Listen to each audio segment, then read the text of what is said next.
Assalamualaikum warahmatullahi wabarakatuh dan salam sejahtera. Topik yang berikutnya adalah reversible and irreversible process, iaitu proses boleh balik. Ini proses boleh balik dan proses tidak boleh balik. Apa yang dimasukkan dengan proses boleh balik dan proses tidak boleh balik? Ini ada satu gambar rajah contoh, mana ada satu bandul, pendulum. Pendulum ni ada satu kita letak di satu point, di satu point di sini. Bila kita lepaskan dia akan patah balik ke titik yang asal. Ini dinamakan proses reversible process ataupun proses boleh balik. Tapi kalau proses tak boleh balik, contohnya kita letak titik asal di sini, kemudian kita lepaskan dia, kemudian dia akan tak balik ke titik asal tapi balik ke titik B. Bermakna ini adalah proses tak boleh balik. Salah satu contoh yang dinamakan proses boleh balik dan juga proses boleh balik, contohnya macam ada satu coklat, ada satu bar coklat, bentuk 4 segi lah, 4 segi. Kemudian kita panaskan dia, dia akan bentuk cair, kemudian disejukkan balik mengikut cetak yang tertentu. Ini dinamakan proses reversible process, proses boleh balik. Maksudnya dia akan membentuk ke dalam solid. Kalau proses yang tak boleh balik, contohnya satu tepung, kita buat roti, jadikan dia roti, kemudian kita tak boleh untuk proseskan dia menjadi tepung balik. Jadi agak sukar. Ini proses tak boleh balik. Reversible process, a process that can be reversed without leaving any trace on the surrounding. Maksudnya proses tu tidak memberi kesan kepada sekeliling. Kalau proses tak boleh balik, a process that is not reversible, itu proses yang tidak boleh, yang saya terangkan sebelum ni. Okay, all the process occurring in nature are reversible. Why are we interested in a reversible process? Kenapa kita suka buat analisis dalam bentuk proses boleh balik? Sebab dia untuk mudah untuk analisis. They are serve as ideal model theoretical limits to which actual process can be compared. Some process are more irreversible than others. Maksudnya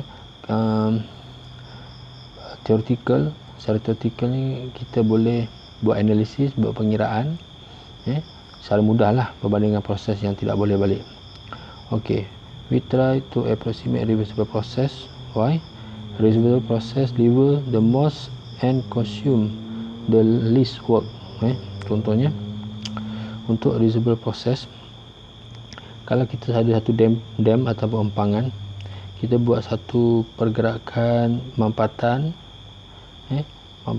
dan juga pengembangan dalam keadaan yang perlahan. Maksudnya damper ni kita bergerak secara perlahan lah.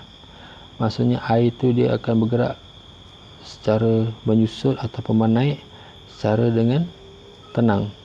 Maksudnya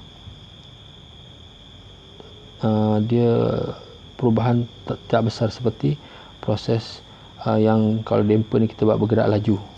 Maksud gelombang air ni kita nak ukur dia punya isi padu agak sukar berbanding dengan yang ni. Itu kalau slow ataupun dinamakan sebagai reversible process. Kalau laju adalah irreversible process. Mana kalau kita goncang damper ni, pergerakan air ni untuk sukar kita untuk menganalisa dari segi contohnya isi padu lah, berbanding dengan slow irreversible process. Maksudnya kita buat proses pengiraan menggunakan reversible process kerana dia mudah untuk analisis. Okay, the factor that cause a process to be irreversible are called irreversibilities, tidak boleh balikan. Banyak faktor-faktor yang dalam proses tak boleh balik yang kita tak boleh analisis dinamakan tidak boleh balikan ataupun irreversibilities. They include friction, melibatkan friction, ataupun unrestrained ataupun uncontrolled expansion, mixing to fluids, heat transfer across infinite temperature, different electric resistance, inelastic deformation of solid, and chemical reaction.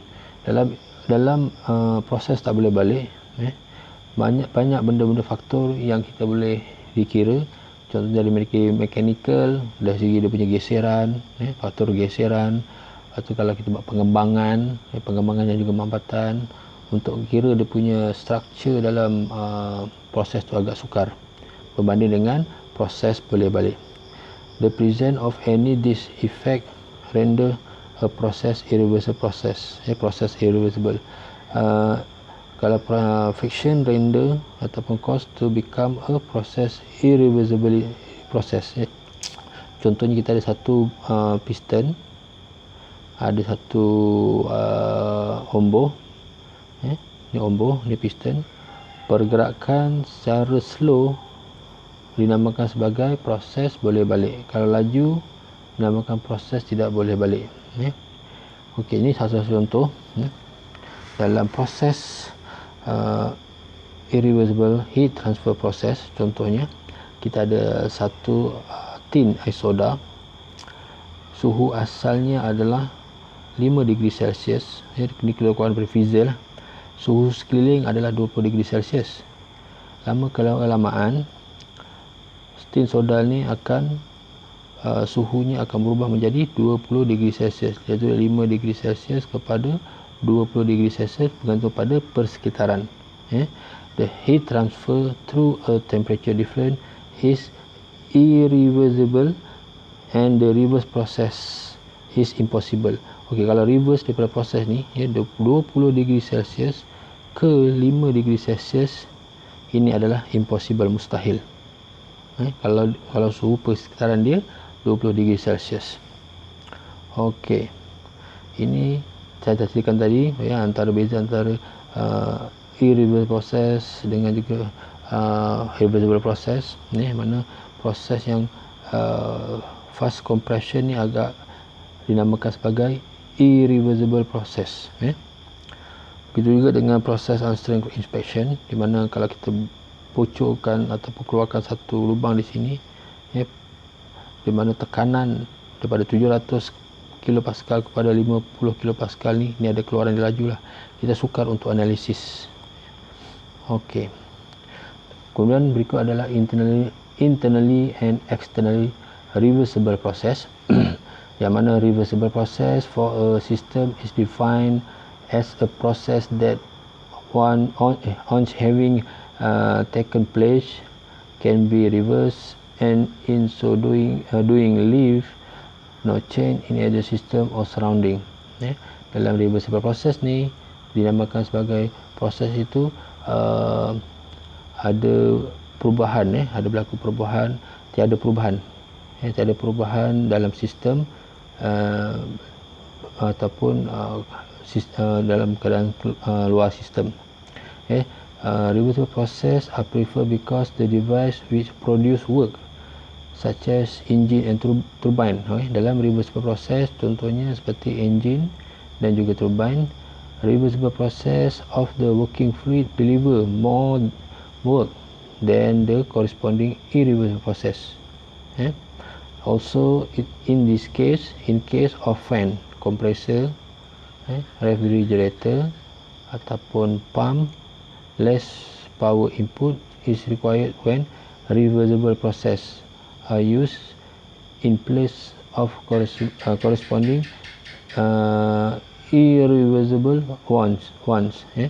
Okey, dalam ideal reversible proses, frictionless, tiada geseran, adiabatic expansion ataupun compression, tiada geseran untuk isothermal expansion dan juga compression, concentration of boiling of liquid.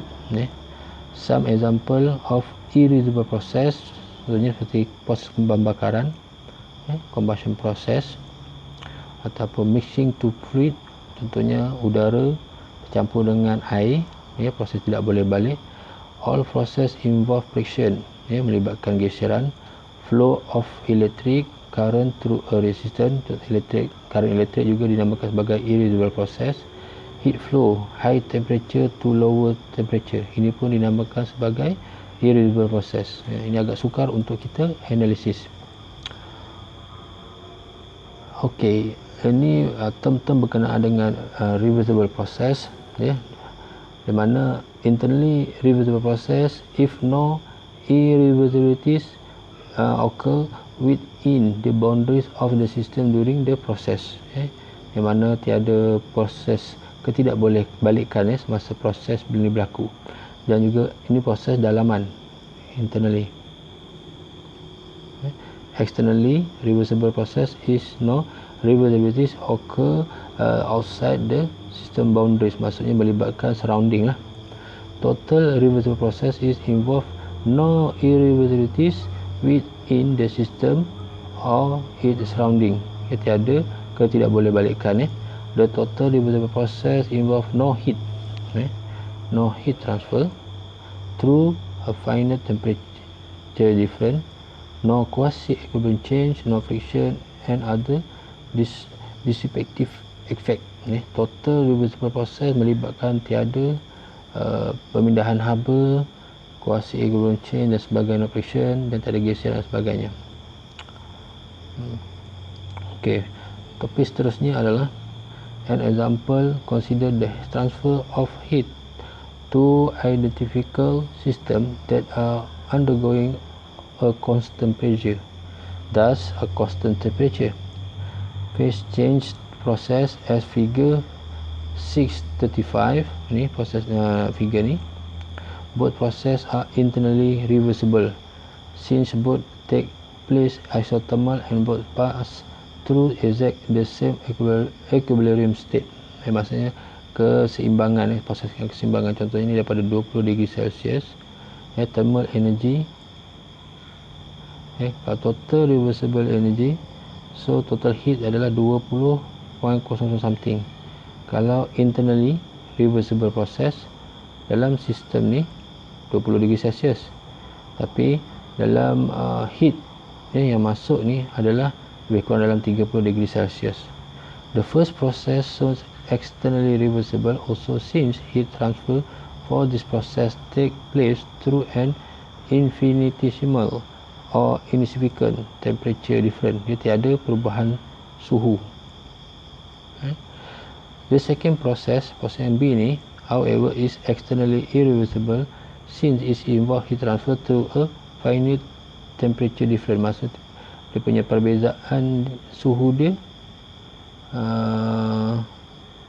agak berbeza berbanding dengan yang A. Ini A, yang ini adalah B. Okey, itu saja berkenaan dengan irreversible process. Jadi awak kena faham apa itu proses boleh balik dan juga proses tidak boleh balik. Sekian, terima kasih.